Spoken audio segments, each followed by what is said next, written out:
Hello dear students, as I have already taught you about oxidation and reduction reaction. So in this video I will teach you some effects of oxidation reactions in everyday lives.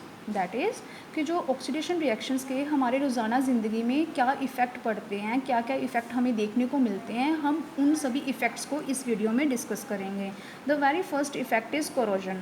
Corrosion is a basically slow eating up of the metal surface by the action of air and moisture that is present in our atmosphere. कहते हैं जब हम किसी भी metal surface को open atmosphere में रखते हैं तो ओपन एटमॉस्फेयर में क्या प्रेजेंट है, एयर और मॉइस्चर प्रेजेंट है. ये क्या करते हैं, उसके साथ मेटल सरफेस के साथ रिएक्ट कर देते हैं और उसके साथ रिएक्ट करने के बाद क्या होती है कि वो जो मेटल सरफेस है वो निकलना शुरू हो जाती है, उसकी ईटिंग हो जाती है. ओके, तो हम इस प्रोसेस को क्या कहते हैं, कोरोजन कहते हैं. The very basic example of corrosion is rusting. That is corrosion of iron is called rusting.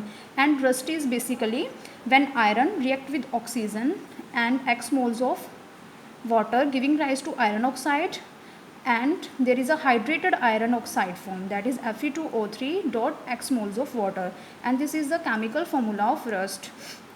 Some examples of corrosion is basically the black coating on the silver surface. Silver की surface पे जो black coating हो जाती है, it is also a form of corrosion. Similarly, green coating of copper surface, it is also a kind of a corrosion. So in order to prevent this corrosion process, we will apply painting on metal surface by apply oiling or greasing the metal surface, or we can also process we can also use electrolysis process, that is galvanization, for the prevention of corrosion. So after corrosion, the next effect is rancidity. Rancidity is basically the oxidation of oils and fats, that is the oils and fats that are present in our food items. When we kept our food in an open air, in an open atmosphere, the oils and fats they get oxidized. उनकी क्या हो जाती है, oxidation हो जाती है, और इसी ऑक्सीडेशन की वजह से क्या होता है कि हमारे फूड से बैड स्मेल, गंदी सी स्मेल आने लग पड़ती है और उसका जो टेस्ट है वो चेंज हो जाता है. तो हम इस प्रोसेस को क्या कहते हैं, rancidity.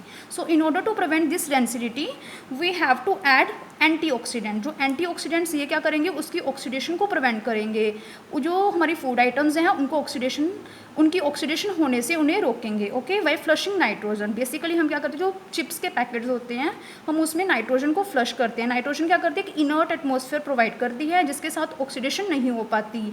And basically we use refrigerators at our homes in order to preserve our food stuffs for a longer time, so in order to prevent rancidity process. Similarly, food is stored in airtight containers so that air is not come in contact with food items and they are not undergo rancidity. Thank you students.